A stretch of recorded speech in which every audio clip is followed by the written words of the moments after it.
श्री बालकृष्ण लाल की जय। श्री गिरिराज धरण की जय। श्री भागवत भगवान की जय। આજે બપોરના સત્રમાં આપણે જોયું કે ઇન્દ્ર એક દિવસ હાથી પર બેસી અને ફરવા નીકળ્યા. દુર્વાસા સામે મળે છે, ભગવાનની પ્રસાદી માળા પહેરાવે છે. ઇન્દ્ર અભિમાની આવેશમાં એ માળા ફેંકી દીધી અને હાથીએ પગ નીચે ચગડી નાખી. દુર્વાસાએ ઇન્દ્રને શ્રાપ આપ્યો કે તારી લક્ષ્મી ચાલી જશે, તારો વૈભવ ચાલ્યો જશે. આ શ્રાપને અસુરોને ખબર પડી. અસુરોએ સ્વર્ગ ઉપર ચડાઈ કરી. ઇન્દ્ર હારી ગયો, રાજગાદી જતી રહી. જઈને ભગવાનને કહે છે કે પ્રભુ, હવે હું નવરો થઈ ગયો છું, રાજ્ય તો અસુરોએ લઈ લીધું છે, મારી પાસે કશું કામ નથી. ભગવાન કહે છે કે એક કામ છે, સમુદ્ર મંથનનો પ્રોજેક્ટ છે, તેમાંથી ખૂબ સંપત્તિ મળશે, પરંતુ એમાંથી એ કામ તમે દેવતાઓ એકલા નહીં કરી શકે, એમાં બળ અને બુદ્ધિ બંને જોઈશે. તમારે અસુરોની મદદ લેવી પડશે. દૈત્યોના રાજા બલિ પાસે ઇન્દ્ર જાય છે. તો બલિરાજા કહે છે કે 50% અમારા મંજૂર હોય ને તો અમે તમને આ પ્રોજેક્ટમાં મદદ કરીશું. દેવ અને અસુરો મળીને સમુદ્ર મંથન કરવાનું નક્કી કરે છે. ત્યાં નારદ આવે છે અને નારદ અસુરોને અષ્ટમ પષ્ટમ સમજાવીને કહે છે કે તમે છે ને નાગનું પૂંછડું નહીં પકડતા, તમે એનું મોઢું પકડ્યું. તમે કંઈ નીચા બાપના ઘોડા છો, ખાલી દેવો જ પકડે મોઢું એવું જરૂરી નથી, તમે પકડજો.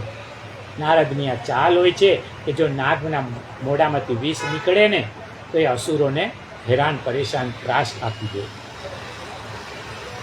ભગવાન દેવોને કહે છે કે સમુદ્ર મંથનમાંથી વિષ નીકળે તો ગભરાવું નહીં, રત્નો નીકળે તો લલચાવું નહીં.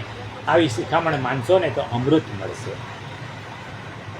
પછી એક બનાવટી સાધુ જે એક ચોર બન્યો હોય છે એની વાત કરે છે અને પછી એમ કહે છે કે ભાઈ જો બનાવટી સાધુ બનીને રાજપાટ મળતું હોય તો અગર સાચો સાધુ થઈ જાઓ તો મને શું ના મળે. મંથન કરતાં કરતાં સમુદ્રમાંથી પ્રથમ ઝેર નીકળે છે. બધા ગભરાયા કે આ ઝેરને શું કરવું. દેવોએ કહ્યું કે પ્રભુ આ ઝેર કોને આપીએ? ભગવાને કહ્યું કે જાઓ કૈલાસ પર્વત ઉપર મહાદેવજીને આપો. તેઓ મહાદેવજીની સ્તુતિ કરે છે. પછી મહાદેવજી કહે છે કેમ આવ્યા છો? તો કે આ ઝેર પી લો તમે. જઈને પાર્વતીને પૂછે છે. પાર્વતી કહે છે કે એ તો દેવ છે, તમે તો મહાદેવ છે, તમને શું ફરક પડશે? મહાદેવે વિષને ગળામાં ધારણ કર્યું છે, કારણ કે મુખમાં શ્રી રામ છે, હૃદયમાં મુખમાં શ્રી કૃષ્ણ છે, મુખમાં હૃદયમાં પણ શ્રી કૃષ્ણ છે. તેથી એ ગળામાં વિષ ધરવાને લીધે લીલો ગળો થઈ ગયો એટલે એને નીલકંઠ કહેવાય. મહાદેવે ઝેર પીધું ને ત્યારે બધી જાતિના લોકો બેઠા હતા. વાણિયાએ બ્રાહ્મણોએ આંખે અડગાડ્યું, વાણિયાએ જીભે અટકાડ્યું, વાણિયાઓએ પેટે હાથ લગાડ્યો અને પટેલોએ જીભે લગાડ્યો હાથ. સમુદ્ર મંથનમાંથી કામધેનું ગાય નીકળી એ બ્રાહ્મણને આપી. ઐરાવત હાથી નીકળ્યો એ ઇન્દ્રને આપ્યો. ઉચ્ચ શ્રવા ઘોડો નીકળ્યો એ અસુરને આપ્યો. મદિરા નીકળ્યો, મદિરા જોઈને અસુરો રાજી થઈ ગયા. પછી મહાલક્ષ્મી નીકળ્યા. બધા મહાલક્ષ્મીની સુંદરતા જોતા જ રહી ગયા. મહાલક્ષ્મી છેલ્લે નારાયણને વરમાળા પહેરાવે છે. જીવનમાં ખરી લક્ષ્મી તો પ્રભુનું નામ છે, એ ખૂબ ભેગી કરો. ધન્વંતરી ભગવાન અમૃતનો કુંભ લઈને નીકળે છે. અસુરોએ અમૃતનો કુંભ ઝૂંટવી લીધો. દેવતાઓ ભગવાનની શરણમાં ગયા કે ભાઈ અમારી મહેનત નકામી ગઈ. ભગવાન કહે છે કે હું મોહિની અવતાર લઉં છું. મોહિની અવતાર લઈ અને અસુરોને અષ્ટમ પષ્ટમ સમજાવે છે कि इसमें ऊपर सब पानी है, नीचे रगड़ा है. ये पानी में देव को पिला के आता हूँ, बाद में पूरा रगड़ा है जो आपको दूंगा. ભગવાને દેવો અને દૈત્યોની જુદી પંગત કરીને દૈત્યો જોતા રહ્યા. એ રીતે અમૃત બધું દેવોને પાઈ દીધું. અમૃત રાહુને પાયું, કારણ કે રાહુ જે છે ને એ સમજી ગયો સૂર્ય ચંદ્રની વચ્ચે દેવ બનીને બેસી ગયો. એટલે ભગવાન પંક્તિ ભેદ કરતા નથી. રાહુને પણ પાયું ને તરત જ સુદર્શન ચક્રથી એનું મસ્ત કાપી નાખ્યું અમૃત ગળાની નીચે ગયું હોય, મસ્તક રાહુ રૂપે, ધડ કેતુ રૂપે અમર થઈ ગયું. દૈત્યોને ખબર પડી કે આ મોહિનીનો અવતાર જે વિષ્ણુએ દીધો છે, આ કોઈ અજાણી સ્ત્રીનો આપણે વિશ્વાસ કરવો જોઈએ નહીં. બલિરાજા ઇન્દ્રના હાથે પરાજિત થયા પછી બ્રાહ્મણો અને ગુરુ સેવાથી ફરી જોરમાં આવી ગયા. શુક્રાચાર્ય બલિરાજા પાસે વિશ્વજીત યજ્ઞ કરાવ્યો. અગ્નિદેવ પ્રગટ થયા અને વિશ્વજીત નામનો રથ આપ્યો. શુક્રાચાર્ય બલિને શંખ આપ્યો. બલિના દાદા પ્રહલાદે પ્રગટ થઈ અને વૈજયંતી માળા આપી. અસુરોના રાજા બલિરાજા ધર્મપરાયણ હતા, છતાં સંપૂર્ણપણે બલિના રાજ્યમાં ધર્મનું આચરણ શક્ય નહોતું. શુક્રાચાર્ય બલિ પાસે અશ્વમેઘ યજ્ઞ કરાવવા આવે છે. એક યજ્ઞ 3 વર્ષ ચાલે. 20,000 બ્રાહ્મણ આવે, બધાને સોનામોર આપવી પડે. આવા 99 યજ્ઞ બલિએ કર્યા અને છેલ્લો 100મો યજ્ઞ ભરૂચ પાસે નર્મદા કિનારે શરૂ થયો. કશ્યપ મુનિ અદિતિને પૂછે છે કે દેવી, તમે હમણાં ઉદાસ કેમ છો? તો કે અદિતિ કહે છે કે મારા પુત્રનું રાજ બલિએ લઈ લીધું છે, એટલે હું દુઃખી છું. કયો વ્રત કરવાનું સૂચન આપવામાં આવે છે? અદિતિ ભગવાનની સ્તુતિ કરે છે કે આપ યજ્ઞેશ છો, આપ યજ્ઞના સ્વામી છો. ભગવાન કશ્યપ અને અદિતિ જેવા તપસ્વી મા બાપને ત્યાં ભગવાન જન્મ લેવા તૈયાર થાય છે. કહે છે કે આ યુગમાં તો કળથી નહીં પણ અક્કલથી, બળથી કામ લેવું પડશે. દિતિ અને ભેદ બુદ્ધિ અને અદિતિ એટલે અભેદ બુદ્ધિ. અદિતિને ત્યાં ભગવાન વામન જન્મ્યા છે. ભાદરવા સુદ 12નો પવિત્ર દિવસ આવ્યો. બપોરના 12 વાગે ભગવાન ચતુર્ભુજ સ્વરૂપે પ્રગટ થયા. વામનજીની જય જયકાર થયો છે. 7 વર્ષના બટુકને જનોય આપવાનો નિર્ણય થાય છે. વ્યાસ ઋષિ ભાગવત લખતા હોય છે ત્યારે બધા શ્લોકો શિષ્ય જૈમિની ઋષિને જોવા આપતા. ત્યારે એમણે એક સજેશન કર્યું. વ્યાસજીએ કહ્યું કે હું જે લખ્યું છે ને, તમે બરાબર જ લખ્યું છે. એ વ્યાસજી જૈમિની ઋષિની પરીક્ષા લે છે. જૈમિની ઋષિ એમાં પાસ નથી થતા, ફેલ થાય છે. આ બાજુ વામન ભગવાનને જનોય આપવાનો વિધિ ચાલે છે. બૃહસ્પતિએ વામનજીને બ્રહ્મસૂત્ર આપ્યું, કશ્યપે મેખલા, ચંદ્રમાએ દંડ, અદિતિએ લંગોટી પહેરાવી, બ્રહ્માજીએ કમંડલ આપ્યું, સપ્ત ઋષિએ દર્ભ, સરસ્વતીએ વર્ણમાલા. વામન ભગવાન ભિક્ષા માગવા નીકળે છે. અન્નપૂર્ણાએ વામનજીને ભિક્ષા આપી લઈને ગુરુ પાસે આવ્યા. બૃહસ્પતિ ગુરુ કહે છે કે તું મોટી ભિક્ષા લાવીને આપ. ગુરુજી, કોઈ મોટો યજમાન દેખાડો.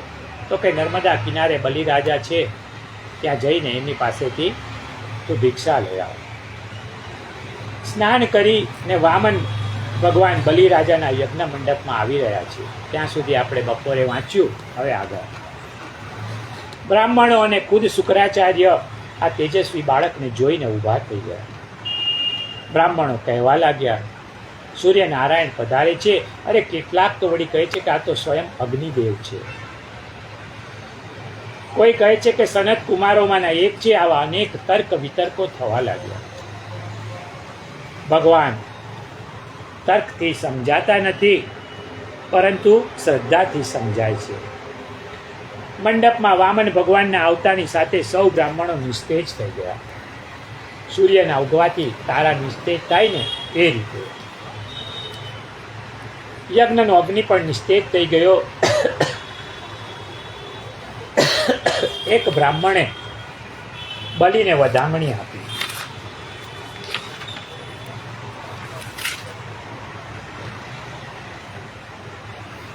રાજા એક પંડિત પોર પિહારી. મહારાજ, એક પંડિત આપના દ્વારે પધાર્યા છે. પંડિત તો ઘણા આવે છે, પણ આ પંડિત તો ઘણા તેજસ્વી છે. ચારો વેદ પઢત મુખ પાઠી, હે વામન બપુધારી, રાજા એક પંડિત પોર પિહારી. હે રાજન, આ બાળક મુખેથી ચારેય વેદનું પઠન કરે છે. એમનું સ્વરૂપ વામન છે. એ નાના છે, પરંતુ વિદ્વાન છે.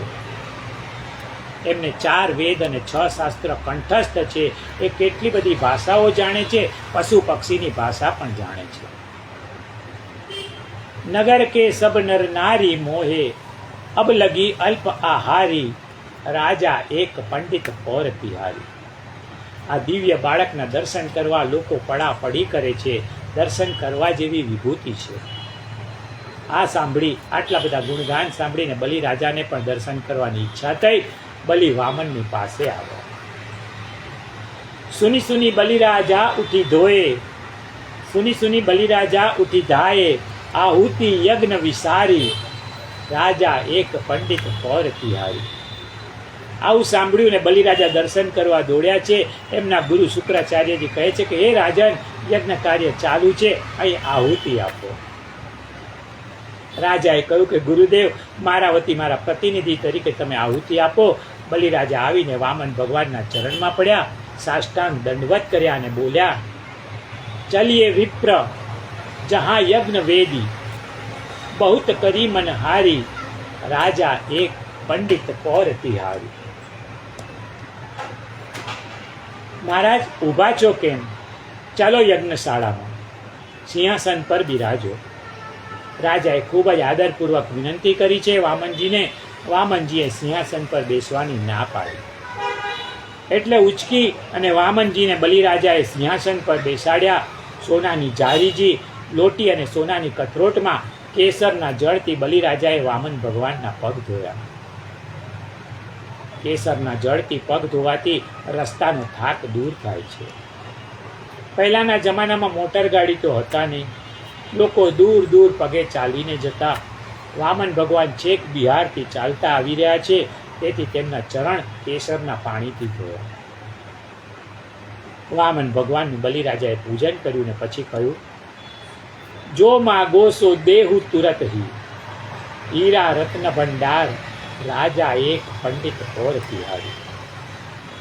બલિરાજાએ કહ્યું કે મહારાજા માગો માગો, જે માગો ને તે હું આપીશ. આજે હું અતિ પ્રસન્ન છું. માગશો એ મળશે, હીરા રત્ન જે જોઈએ તે માગો. બલિરાજાને વામન ભગવાન કહે છે, રહો રહો રાજા અધિક ન કહીએ, દોષ લાગત હૈ ભારી, રાજા એક પંડિત પૌર તિહારી. શું કહે છે? બલિરાજા બહુ બોલો નહીં, બોલ્યા પછી ન અપાય ને તો મોટું પાપ લાગે છે. પણ બલિ, મને ખબર છે કે તમારા વંશમાં કોઈ કંજૂસ પાક્યો નથી. વામને બલિના બાપ દાદાના ખૂબ વખાણ કર્યા. વામન ખૂબ મીઠું મીઠું બોલે છે. બલિને તો વખાણ બહુ મીઠા લાગ્યા. બલિએ કહ્યું કે પરંતુ આપ માગતા કેમ નથી? વામન બોલ્યા, મારે કાંઈ જોઈતું નથી, પણ તારો ખૂબ આગ્રહ છે ને એટલે હું માગું છું. પદાની ત્રીણી દૈત્યેન્દ્ર સંમિતાની પદામમ, તીન પેર મુझे વસુધા દીજીએ, વામન હાથ પસારી, રાજા એક પંડિત પૌર તિહારી. વામન કહે છે કે બલિ, મને ફક્ત 3 ડગલા જમીન આપ. બલિરાજાએ કહ્યું કે હે વિપ્ર, તમે ઉંમરમાં તો બાળક છો, પણ બુદ્ધિમાં પણ બાળક છો. તમને માગતા આવડતું નથી. તમારી માગણીથી મને શરમ આવે છે. વામને કહ્યું કે રાજા આટલું તો આપો, આથી વધારે મારે કશું નથી જોઈતું. સંતોષ એ બ્રાહ્મણની સંપત્તિ છે. સંતોષ વિનાનો બ્રાહ્મણ નિસ્તેજ બને છે. આ 3 ડગલા જમીનનો અર્થ સમજવા જેવો છે. વામને શું કહ્યું? મને 3 ડગલા જમીન આપો. માણસની જરૂરિયાત કેટલી? ઘણાને તો જરૂરિયાત શું ને એ જ ન ખબર હોય. જરૂરિયાત એ કહેવાય કે જેના વગર જીવી ન શકાય. આપણા ઘરમાં એવી કેટલી બધી વસ્તુઓ છે કે જેને જરૂરિયાત કરતાં બધી વધારે છે. દાખલા તરીકે ડાઇનિંગ ટેબલ. ડાઇનિંગ ટેબલ વગર જીવાય કે ન જીવાય? જીવાય.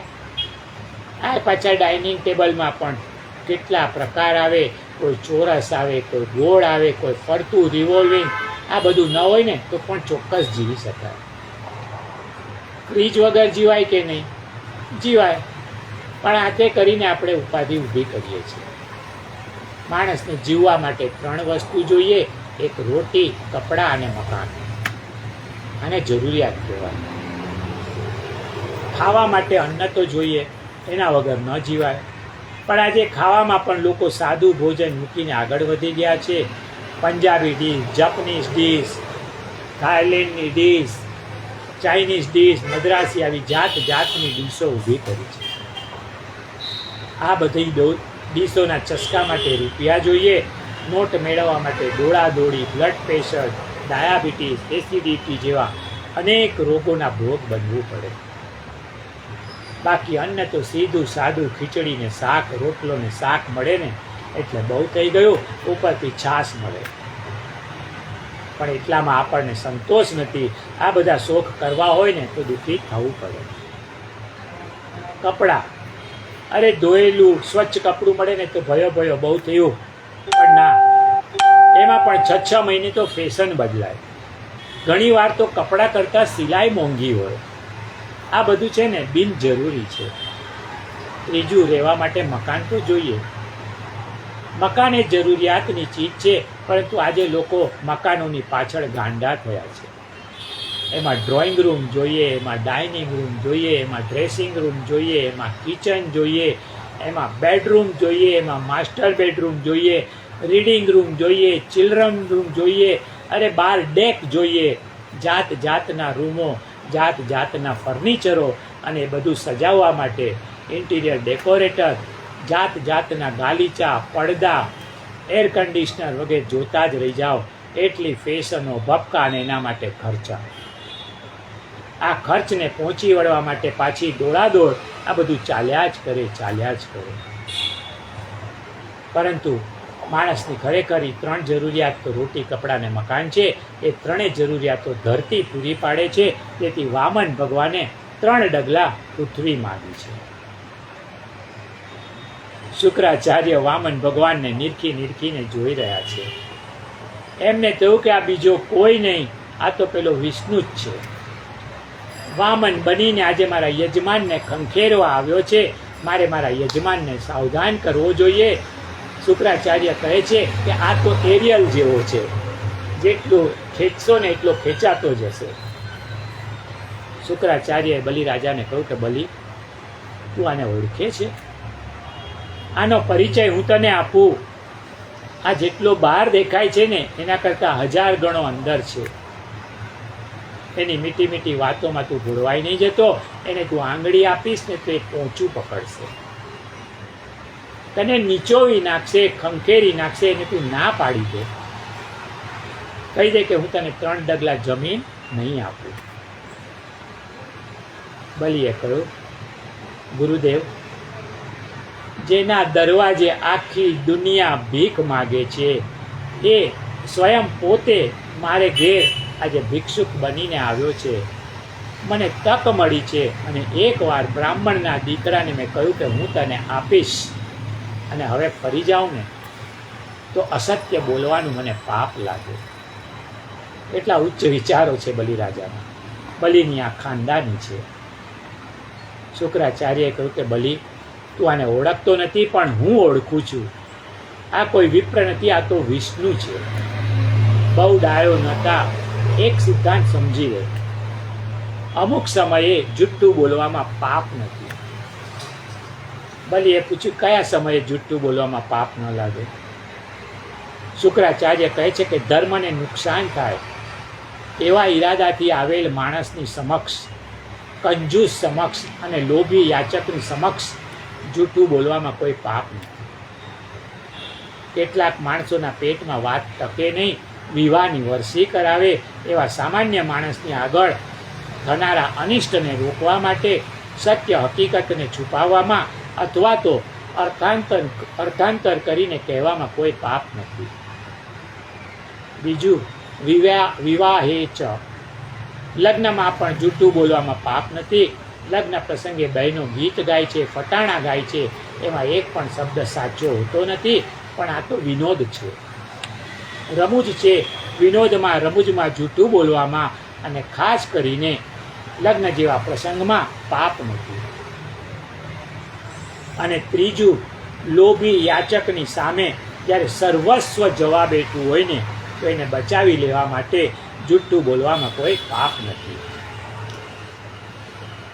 શુક્રાચાર્યજી કહે છે કે બલી, તારું અત્યારે સર્વસ્વ જવાબ બેઠું છે ત્યારે જુઠ્ઠું બોલવાથી એ બચી જતું હોય ને તો એ જુઠ્ઠું બોલવામાં કોઈ પાપ નથી. બલીને ન આપવું હોત ને તો ગુરુનું બહાનું હતું, પરંતુ બલીએ કહ્યું કે નહીં ગુરુદેવ, એકવાર મેં કહ્યું ને એટલે હું વામનને આપીશ જ. સંપત્તિનો વિનિયોગ 5 ભાગે કરવો જોઈએ. એક તો ધર્મના કામમાં. ધર્મ એટલે ધર્મન દૂષર સત્ય સમાના, યશ પ્રતિષ્ઠા માટે. ત્રીજું, ધંધાના વિકાસ માટે. ચોથું, પરિવાર માટે. અને પાંચમું, જરૂરિયાતવાળા માટે અને ભવિષ્ય માટે બચત કરવાનું. બલિરાજાએ વિચાર્યું કે મારું સર્વસ્વ જતું રહેશે તો પણ યશ કીર્તિ તો મને મળવાના જ છે. મારો સંકલ્પ વ્યર્થ નહીં જાય, અને આમે લક્ષ્મી તો ક્યારેક તો જવાની જ છે. જાય એ પહેલાં કેમ ન વાપરવી? સજ્જન બોલે ને એ શિલાલેખ છે. હું વામનને જરૂર આપીશ, ફરી નહીં જાઉં, મને દોષ લાગે. બલિરાજા ટેકીલા છે, મક્કમ છે, વચન પ્રતિબદ્ધ છે. વામન ભગવાને કહ્યું કે બલિ, મને મોડું થાય છે, તમારા ગોરને કહો કે જલ્દી સંકલ્પ કરાવો.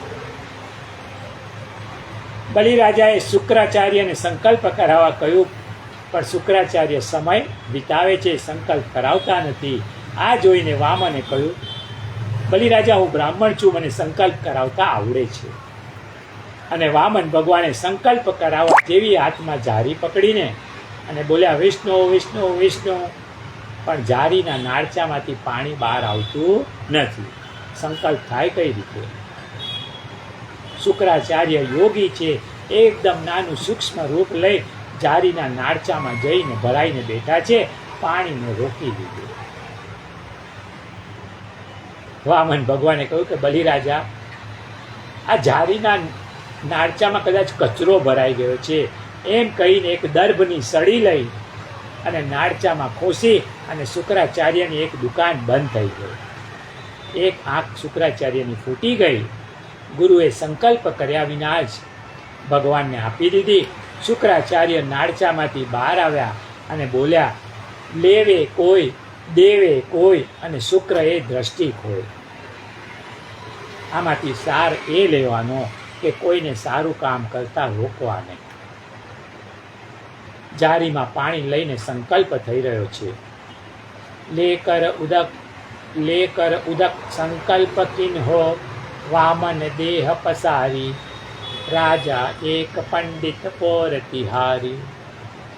જ્યાં સંકલ્પ પૂરો થયો ને ત્યાં વામન ભગવાન વિરાટ થઈ ગયા. એક પગલામાં તો પૂરી ધરતી માપી લીધી. બીજો પગ બ્રહ્મલોકમાં ગયો. બ્રહ્માજીએ ભગવાનના ચરણ ધોયા. ચરણોદકની ધારા નીકળી, એ ગંગાજી છે. ત્રીજું પગલું મૂકવા માટે જગ્યા નથી, એટલે વામન ભગવાન કહે છે, એક પેર તુમ દેહુ તુરત હી, કે વચન સતહારી, રાજા એક પંડિત પોર તિહારી. વામને કહ્યું કે બલી, આ ત્રીજો પગ હું ક્યાં મૂકું એ તો બતાવ. તું સંકલ્પ કરીને મને છેતરે છે. વિચાર કરો, કોણ કોને છેતરે છે? 7 વર્ષના બાળક બનીને માગ્યું અને લેતી વખતે પોતે વિરાટ થઈ ગયા, ને પાછા બલીને કહે છે કે તું મને છેતરીશ ને તો તારે નરકમાં જવું પડશે. બલિરાજાએ કહ્યું કે પ્રભુ, મારું શરીર હજી બાકી છે. પદમ કૃત્યમ કુરુ શિષ્ણ મે નિજમ. મારા માથા પર આપનો ત્રીજો ચરણ પધરાવો. અને વામન ભગવાને બલિના માથા ઉપર પગ મૂક્યો, અને આ રીતે બલિરાજાએ સર્વસ્વ દાન કરી દીધું. આપણે સર્વ આપી દઈએ છીએ, પરંતુ સ્વ એટલે કે આપણી જાતને આપતા નથી, તેથી આપણને પ્રભુ મળતા નથી. એકવાર સર્વસ્વ અર્પણ કરી જુઓ, પ્રભુ અવશ્ય મળશે. સૂરદાસ પ્રભુ સર્વસ્વ દીનો, પાયો રાજા પાતાલ, રાજા એક પંડિત પોર તિહારી. ભગવાને પાતાળનું રાજ બલિરાજાને આપ્યું. બલિએ એની પત્ની સાથે આત્મનિવેદન કર્યું. આત્મનિવેદન કોને કહેવાય? જેમાં 5 વસ્તુ પ્રભુને સમર્પણ કરવામાં આવે એ આત્મનિવેદન કહેવાય. શરીર, ઇન્દ્રિયો, પ્રાણ, અંતઃકરણ અને આત્મા, 5 વસ્તુનું સમર્પણ આવે ને એ આત્મનિવેદન છે. 3 જણાએ આ આત્મનિવેદન કરેલું છે, આ સમર્પણ કરેલું છે. ભીષ્મ પિતામહે બુદ્ધિનું, બલિરાજાનું તો વાસ્તવિક સમર્પણ અને ગોપીઓનું ભાવાત્મક સમર્પણ. બલિરાજા પાતાળના અધિપતિ બન્યા અને ભગવાન એમને ત્યાં દ્વારપાલ તરીકે રહ્યા. દેવશયની એકાદશી ભગવાન બલિ સાથે કરેલા કરાર મુજબ પાતાળમાં દ્વારપાલ તરીકે જાય છે અને તેથી જ એ 4 માસ દરમિયાન પૃથ્વી પરની વ્યવસ્થા સંત મહાત્માઓ એક સ્થાને બેસી ધર્મશાસ્ત્રો અને સદગ્રંથોનો પ્રચાર કરે છે. આ ચાતુર્માસનું મહત્વ છે.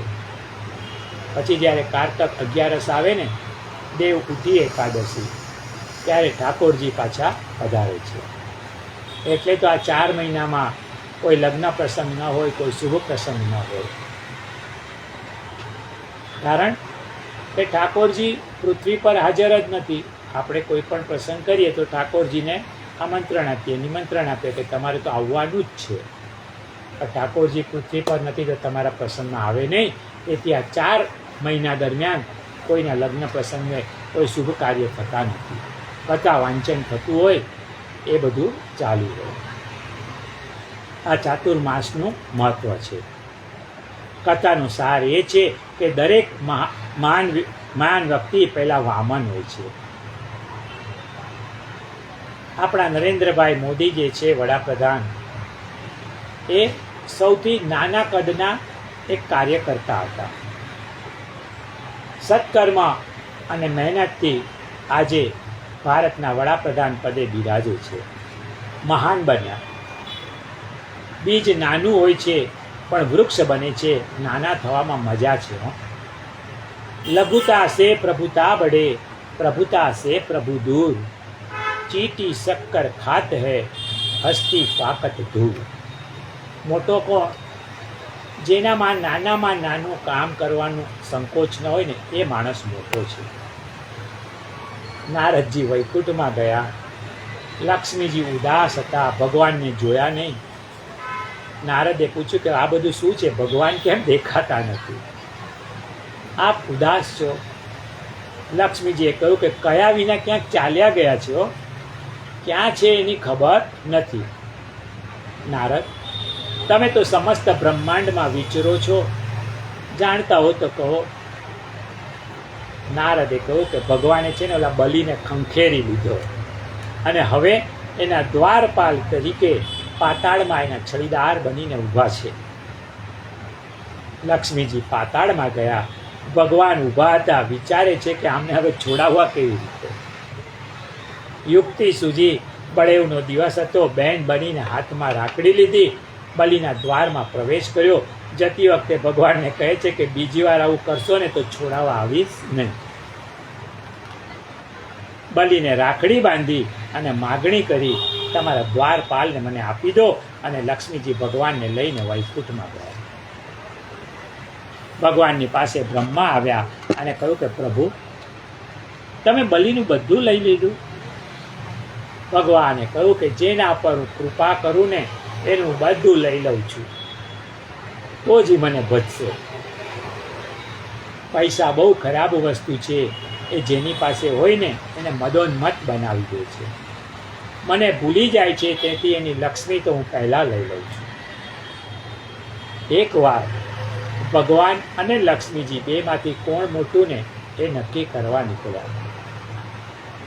ભગવાન એક બ્રાહ્મણ બની અને એક મારવાડી શેઠનો નવો બંગલો હતો, ત્યાં ગયા. બંગલાનું વાસ્તુ કરેલું નહીં. બ્રાહ્મણે શેઠને કહ્યું, શેઠ, આવતીકાલથી ચતુર્માસ બેસે છે, મારે આ 4 મહિના એક જ જગ્યાએ બેસી ને ભગવાનની ભક્તિ કરવી છે, મને તમે જગ્યા આપશો? શેઠે વિચાર કર્યો કે વાસ્તુ તો કરાવ્યું નથી, બ્રાહ્મણ છે ને ચાતુર્માસમાં અનુષ્ઠાન કરે એ તો સારું છે. શેઠે કહ્યું કે ભલે આપ અહીં રહી શકો છો. બ્રાહ્મણે કહ્યું કે શેઠ, પરંતુ આ 4 મહિના દરમિયાન હું ઉઠીશ નહીં, તમારે મને ઊભો કરવો નહીં. શેઠે કહ્યું કે ભલે, કશો વાંધો નહીં, તમે સુખેથી ભક્તિ કરો. 4 દિવસ ગયા અને લક્ષ્મીજી એક ભિખારણનું રૂપ લઈને આવ્યા. શેઠ પાસે પાણી માગ્યું. શેઠે પાણી આપ્યું. પાણી પી અને ગ્લાસ ફેંકી દીધો. એ ખાલી ગ્લાસ સોનાનો થઈ ગયો અને એના ઉપર લાખના હીરા ચમકતા હતા. શેઠે ભિખારણને ફરી પાણી આપ્યું.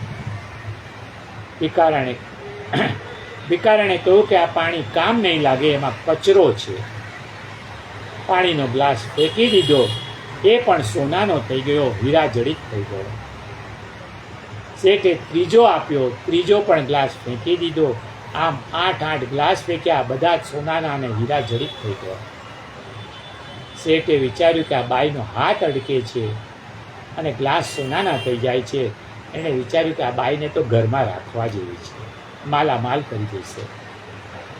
શેઠે કહ્યું કે બેન, તમારી ઈચ્છા હોય તો અહીં રહેવાની વ્યવસ્થા કરી આપો. બેન બોલ્યા, પણ શેઠ, તમારા ઘરમાંથી અગરબત્તીનો ધુમાડો કેમ નીકળે છે?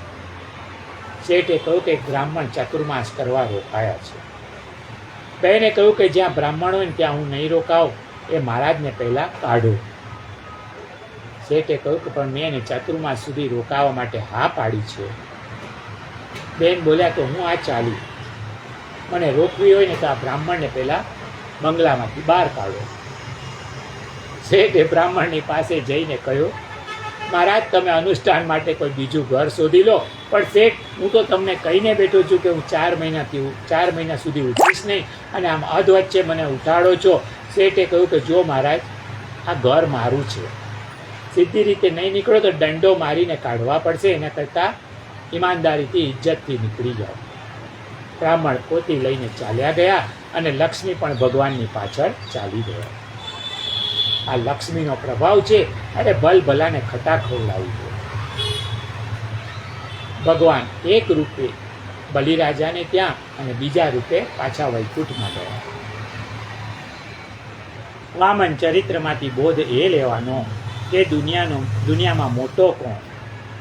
જેને મોટાઈ નથી, નાનામાં નાના કામમાં જેને સંકોચ નથી ને એ વ્યક્તિ મોટો છે.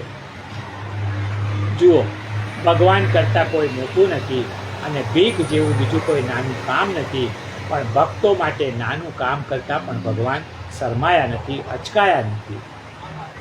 એમણે દ્રૌપદીજીના ચંપલ ઉચક્યા, રાજસૂય યજ્ઞમાં એઠા પતરાળા ઉચક્યા. કેટલું નાનું કામ!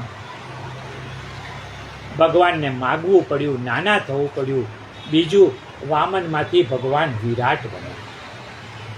બધા નાના જ હોય છે, પણ પ્રભુની કૃપા અને પુરુષાર્થથી મોટા બને છે. આજે નરેન્દ્રભાઈ મોદી ભારતના વડાપ્રધાન બની ગયા. એક દિવસ એ પણ નાના જ હતા. વામન ચરિત્રને અહીં વિરામ આપી અને આગળ વધીએ. એક દિવસ મહારાજા સત્યવ્રત ગંડકી નદીમાં તર્પણ કરી રહ્યા હતા. ત્યારે એની અંજલિમાં એક માછલી આવી. રાજાએ માછલીને નદીમાં પછી પધરાવી. ત્યારે માછલીએ કહ્યું કે હે રાજન, મારી બીજા જળચર પ્રાણીઓથી મારી રક્ષા કરો, નદીમાં ન પધરાવો. એટલે દયાળુ રાજાએ માછલીને પોતાના કમંડલમાં પધરાવી. કમંડલમાં તો માછલી એક જ દિવસમાં ખૂબ મોટી થઈ ગઈ. કમંડલમાં રહેવાની જગ્યા નાની લાગવાથી રાજા એક મોટા પાણીથી ભરેલા વાસણમાં પધરાવી. ત્યાં પણ માછલી થોડા જ સમયમાં વાસણ કરતા મોટા આકારની બની જતા રાજા એક સરોવરમાં એને પધરાવી. રાજાએ જોયું તો એ મત્સ્ય સરોવરના આકારનો બની જતા એને સમુદ્રમાં મૂકવા લાગ્યા. ત્યારે મત્સ્યએ કહ્યું કે સમુદ્રમાં મારું રક્ષણ નહીં થાય. આ સાંભળી રાજાએ હાથ જોડીને પૂછ્યું કે આપ કોણ છો? આપ જેવા જળચરને મેં કદી જોયું નથી. આપ મત્સ્ય રૂપે સાક્ષાત પરમાત્મા મારા પર કૃપા કરવા આવ્યા છો એવું મને લાગે છે. મત્સ્ય નારાયણે કહ્યું, આજથી 7મા દિવસે પ્રલય થવાનો છે અને જગત આખું સમુદ્રમાં ડૂબી જશે. ત્યારે મારી મોકલેલી એક નૌકા તમારી પાસે આવશે. તમે નાવમાં બેઠેલા સપ્ત ઋષિઓની સાથે નાવમાં બેસી જજો. મત્સ્ય નારાયણના કહેવા પ્રમાણે 7મા દિવસે પ્રલય થયો. રાજા સત્યવ્રત નાવમાં સપ્ત ઋષિઓ સાથે બેઠા અને નાવને મત્સ્ય નારાયણ સાથે બાંધી છે. રાજા મત્સ્ય નારાયણની સ્તુતિ કરે છે. વાલા મારી જીવન નૌકા ઉતારો ભવ પાર, આદિ વ્યાધિ બહુ સતાવે ઉપાધિનો નહીં પાર. બરદરિયે નાવ મારી ડોલી રહી છે અપાર, વાલા મારી જીવન નૌકા ઉતારો ભવ પાર. દીન દયાળુ દયા કરીને કરજો ભવ પાર, જેવો તેવો બાળ તારો શ્રીજી તું લેજે સંભાળ. તુજ વિના કોઈ નથી સહારો થઈ ગયો બેહાર, વાલા મારી નૌકા વાલા મારી જીવન નૌકા ઉતારો ભવ પાર. રાજાએ નાવમાં બેસી ભગવાન મત્સ્ય નારાયણને જે પ્રશ્ન પૂછ્યા એનું મત્સ્ય પુરાણ થયું. શ્રીમદ ભાગવત રસસુધાના 8મ સ્કંદનું વાક્મય પુષ્પ શ્રીજી બાવાના ચરણોમાં અર્પણ કરું છું. 8મો સ્કંદ સમાપ્ત. શ્રી કૃષ્ણાર્પણમસ્તુ. શ્રી કૃષ્ણાય નમઃ. 9મો સ્કંદ ઈશાનું કથા લીલા. 9મા સ્કંદમાં ઈશાનું કથાનું વર્ણન છે. ઈશ એટલે ભગવાન શ્રી રામ અને અનુ એટલે એમના ભક્તો. આ સ્કંદમાં સૂર્યવંશમાં અને સોમવંશમાં અવતરેલા ભગવાનના અવતારોની અને એમના ભક્તોના ચરિત્રનું વર્ણન છે. પરીક્ષિત રાજાએ કહ્યું કે હે સુખદેવજી, મને હવે સૂર્યવંશ અને ચંદ્રવંશની કથા સંભળાવો. સુખદેવજી કહે છે કે હે પરમ તપસ્વી પરીક્ષિત, મનુના વંશની કથા તમને સંક્ષેપમાં કહું છું, કારણ કે 100 વર્ષે પણ આ કથાનું કોઈ પણ વર્ણન પૂરેપૂરું કરવું શક્ય જ નથી. શ્રી કૃષ્ણની પહેલા શ્રી રામ પધારે છે. શ્રી રામ મર્યાદા પુરુષોત્તમ છે. શ્રી કૃષ્ણ પુષ્ટિ પુરુષોત્તમ છે.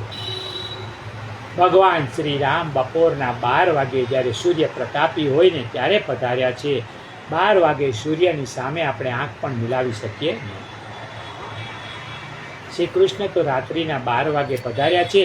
એ તો માખણ ચોર છે, એ તો ચિત્ત ચોર છે, અને ચોર તો રાત્રે જ આવે ને.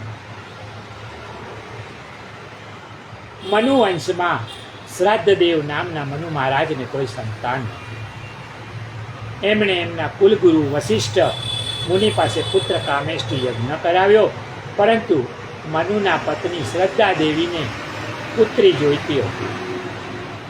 દીકરી સમર્પણ છે. દીકરી પિયર અને સાસરી બંનેને પોતાના સમર્પણથી તારે છે. દીકરો પિતાની સંપત્તિ જમશે અને દીકરી તો મા બાપની હયાતી છે. વૃદ્ધ પિતા બીમાર પડ્યા. પુત્રને કાગળ લખ્યો કે બેટા જલ્દી આવજે. દીકરાએ જવાબમાં લખ્યું કે પિતાજી, દવા બરાબર કરાવજો, મને રજા મળતી નથી એટલે હું આવી શકું એમ નથી. અને દીકરીને કાગળ લખ્યો. દીકરીએ તરત જ થેલીમાં કપડાં નાખી પહેલી બસમાં બાપને ઘેર પહોંચી જાય છે અને મા બાપની તન મનથી સેવા કરે છે. શ્રદ્ધા દેવીએ યજ્ઞમાં આવેલા બ્રાહ્મણોને કહ્યું કે મારે દીકરી જોઈએ છે, તેથી તમે દીકરીના મંત્ર બોલજો. આ પ્રમાણે થવાથી રાજાને ત્યાં દીકરી જન્મે છે. રાજાએ વશિષ્ઠ મુનિને કહ્યું કે તમે પુત્ર કામેષ્ટિ યજ્ઞ કર્યો તો દીકરી કેમ આવી તપાસ કરો. તપાસમાં તારણ એ નીકળ્યું કે શ્રદ્ધા દેવીએ બ્રાહ્મણોને ફોડી નાખ્યા હતા. બ્રાહ્મણો દીકરીનો મંત્ર બોલ્યા અને ગડબડ થઈ ગઈ. રાજાએ કહ્યું કે ગુરુદેવ, આ દીકરીનો તમે દીકરો બનાવો. વશિષ્ઠએ દીકરીનો દીકરો બનાવ્યો. પુરાણ કાળમાં ઋષિ મુનિઓ જાતીય પરિવર્તન કરતા હતા. આજનું જાતીય પરિવર્તન એ પુરાણ કાળની શોધ છે.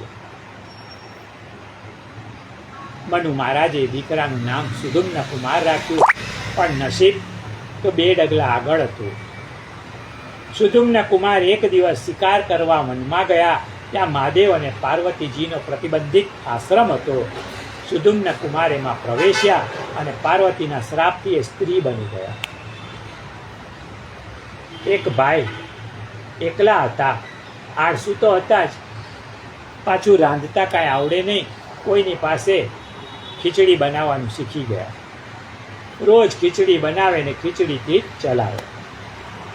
એક દિવસ એને વિચાર આવ્યો કે મારા મામા મુંબઈ રહે છે, તો લાવને એમના ઘેર થોડા દિવસ જાઉં ને તો આ ખીચડીમાંથી મને છુટકારો મળે.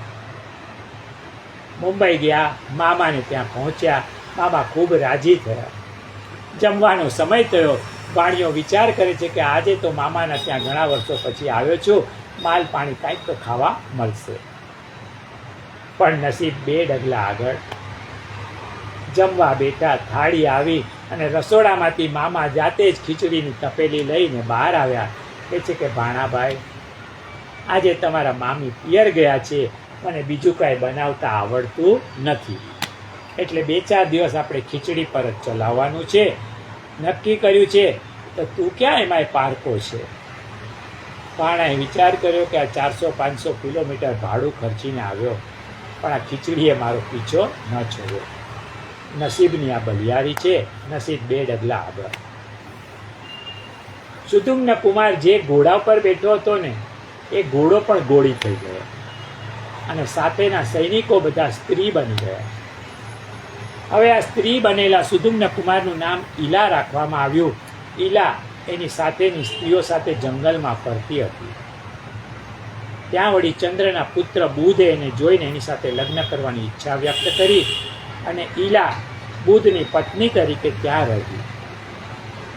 બુધ અને ઈલાથી એમને પુરુરવા નામનો પુત્ર થયો. મનુ મહારાજે વશિષ્ઠ મુનિને સુધુમ્નમાંથી ઈલા બનેલા પોતાના પુત્રને ફરીથી પુરુષ બનાવવા વિનંતી કરી. વશિષ્ઠે કહ્યું કે રાજન, આ વખતે તમારા પુત્રને શંકરનો શ્રાપ થયો હોય, શંકર ભગવાનને પ્રસન્ન કરવા પડશે. એમની કૃપાથી જ આ ઈલાને પુરુષ બનાવી શકાશે. વશિષ્ઠે શંકરની સ્તુતિ કરી. શંકર ભગવાને કહ્યું કે તમારો પુત્ર 1 મહિનો પુરુષ અને 1 મહિનો સ્ત્રી રહેશે. સુધુમ્ન કુમારને આ વ્યવસ્થાથી કંઈ સંતોષ ન થયો. એ ઘર છોડીને ચાલી ગયા. મનુ મહારાજને ત્યાં સરિયાતી નામના પુત્ર થયા. સરિયાતી રાજર્ષિ હતા. રાજા હોય પણ જીવન ઋષિ જેવું હોય ને, એ રાજર્ષિ છે. આપણા દેશના વડાપ્રધાન માનનીય શ્રી નરેન્દ્રભાઈ મોદી એ રાજર્ષિ છે. રાજા છે પણ જીવન કેવું ઋષિ જેવું છે. સરિયાતીને ત્યાં સુકન્યા નામની એક દીકરી હતી. એક દિવસ સરિયાતી રાજા એમની પુત્રી સાથે ચ્યવન ઋષિના તપોવનમાં આવ્યા. સુકન્યા એની સખીઓ સાથે આશ્રમમાં ફરતી હતી ત્યારે એણે એક રાફડો જોયો અને એમાં 2 ચળકતા પદાર્થો જોયા. કુતૂહલવશ સુકન્યાએ કાંટો લઈને ચળકતા પદાર્થમાં ભોંક્યો અને એમાંથી લોહીની ધારાઓ વહેવા લાગી. એ રાફડામાં સમાધિમાં બેઠેલા ચ્યવન ઋષિ હતા. પ્રાણાયામ સિદ્ધ થાય ને તો ખાધા પીધા વગર, શ્વાસ લીધા વગર રહી શકાય. આ યોગ શક્તિ છે. સુકન્યા ગભરાઈ ગઈ અને રાજાને આવીને ઘટનાની વાત કરી. રાજાએ જોયું તો સુકન્યાએ ચ્યવન ઋષિ તપ કરતા હતા ને, એમની 2 આંખો ફોડી નાખી. તેથી રાજાએ સુકન્યાને ચ્યવન ઋષિની સાથે પરણાવી. ઋષિની આજ્ઞા લઈને રાજા ઘરે આવ્યા. સુકન્યાએ ગમે તેવા સંજોગોમાં ધર્મ ન છોડ્યો. ગરડા પતિની સેવા કરી અને ધર્મનું પાલન કર્યું. વેદ ભગવાન કહે છે સત્યમ ચર ધર્મ ચર. કેટલાક વખત પછી આશ્રમમાં દેવોના વૈદ્ય અશ્વિની કુમાર પધાર્યા.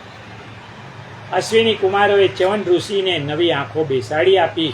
ધર્મને લીધે આંખો મળી. ધર્માચરણનું કેવું સુંદર ઉદાહરણ, કેવું સુંદર પરિણામ. સર્જનીની વિદ્યા પુરાણ કાળમાં પણ ઋષિ મુનિઓને જ્ઞાત હતી. એ વાત ચ્યવન ઋષિની કથા પરથી સિદ્ધ થાય છે. અશ્વિની કુમારો પાસે કાયાકલ્પની વિદ્યા પણ હતી. આયુર્વેદમાં ઔષધિઓ દ્વારા કાયાકલ્પ થઈ શકે છે. ગરડો માણસ 25 વર્ષનો યુવાન લાગે. ભક્તિ માર્ગમાં શ્રી મહાપ્રભુજીએ એનો ઉલ્લેખ યમનાષ્ટકમાં કર્યો છે. હે યમુનાજી, આપના સાનિધ્યથી મને નવું શરીર પ્રાપ્ત થાઓ. પુષ્ટિ માર્ગમાં તનુવત્વ આ ભક્તિ માર્ગનો કાયાકલ્પ છે. આ શરીર અન્નમય છે, લૌકિક છે, પ્રાકૃતિક છે અને વિકારી. પ્રાકૃત છે અને વિકારી છે. તેથી આ શરીરને ભગવાનની લીલામાં પ્રવેશ નથી. આ જ શરીર ભક્તિથી દિવ્ય બને છે, અલૌકિક બને અને એવા દિવ્ય અલૌકિક શરીર દ્વારા ભગવાનની લીલાનો અનુભવ કરી શકાય. આપણે ત્યાં એવા અનેક સંતો થઈ ગયા જેમના શરીર લૌકિક હતા, પંચમહાભૂતથી બનેલા હતા, છતાં ભક્તિથી એ સંતોના શરીર સ્મશાનમાં બાળવા પડ્યા નથી. એમના શરીર ભક્તિથી દિવ્ય બની ગયા અને એ મહાત્માઓ એ જ શરીરથી ભગવાનના ધામમાં ગયા. એવા ભગવદીઓમાં શ્રી મહાપ્રભુજી, શ્રી ગુસાઈજી, શ્રી લક્ષ્મણ ભટ્ટ, શ્રી ગોપીનાથજી, શ્રી ચૈતન્ય મહાપ્રભુજી, તુકારામ જેવા ભક્તોનો સમાવેશ થાય છે. શ્રી મહાપ્રભુજી ગંગામાં વિલીન થઈ ગયા, શ્રી ગુસાઈજી ગિરિરાજજીમાં સમાઈ ગયા, શ્રી લક્ષ્મણ ભટ્ટ બાલાજીમાં સમાયા, શ્રી ગોપીનાથજી અને શ્રી ચૈતન્ય મહાપ્રભુજી શ્રી જગન્નાથજીમાં સમાયા. આ ભક્તો સદેહે પ્રભુના ધામમાં ગયા. આ કાયાકલ્પ છે. મીરાબાઈ મર્યાદા ભક્ત હતા, એમનું શરીર પણ દિવ્ય હતું. એ દ્વારિકાધીશમાં વિલીન થઈ ગયા. મીરા જ્યારે મેવાડ છોડીને વૃંદાવન ગયા ને ત્યારે મેવાડની પડતી થઈ. મીરા ચિત્તોડ તરફ નહીં, ચિત્તચોર તરફ જાય છે અને ગિરધરમાં પાગલ બની છે. પગ ઘુંઘરું બાંધ મીરા નાચી, લોક કહે મીરા વહી બાવરી, સાસ કહે કુલ નાસી રે, પગ ઘુંઘરું બાંધ મીરા નાચી. मीरा के प्रभु गिरिधर नागर, चरण कमल लिपटानी रे, पग घुंघरू बांध मीरा नाची. આ પ્રમાણે આયુર્વેદ અને ભક્તિ માર્ગ દ્વારા કાયાકલ્પ થઈ શકે છે. બાકી આજે બજારમાં મળતા ચ્યવનપ્રાશથી કાયાકલ્પ થવાનું હજી જાણવા મળ્યું નથી. ખાલી દાવા થાય છે પણ એ પ્રૂફ નથી થતા. એ કાયાકલ્પ કંઈ થતી નથી.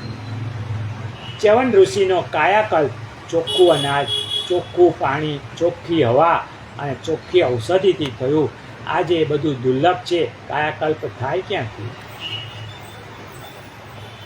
સુખદેવજી કહે છે કે હે પરીક્ષિત, મનુ મહારાજના પુત્ર નભગને ત્યાં નાભાગ નામના એક પુત્ર થયા. નાભાગ બધા ભાઈઓમાં નાના હતા. નાભાગ વિદ્યાભ્યાસ માટે ગુરુકુલમાં ભણવા ગયા. લાંબા સમય સુધી પાછા ન આવ્યા એટલે નભગના બીજા પુત્રોએ નાભાગનો હિસ્સો રાખ્યા વિના પિતાની સંપત્તિના ભાગ પાડી દીધા. નાભાગ જ્યારે અભ્યાસ પૂરો કરીને ઘરે આવ્યા ને ત્યારે ભાઈઓએ નાભાગને કહ્યું કે તારા ભાગમાં પિતાજીને રાખ્યા છે, એમને તું ભાગ તરીકે લઈ જા. નાભાગે પિતાની સ્વધર્મ સમજીને સેવા કરી અને પિતાજીના આશીર્વાદથી નાભાગના પુત્ર અંબરીશ થયા.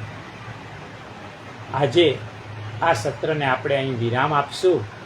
આવતીકાલે બપોરે 2:45 કલાકે એટલે કે 2:45 વાગે ફરી પાછું અંબરીશ રાજાની વાતથી આગળ વાંચશું. ત્યાં સુધી સર્વને જય શ્રી કૃષ્ણ, જય શ્રી કૃષ્ણ, જય શ્રી કૃષ્ણ.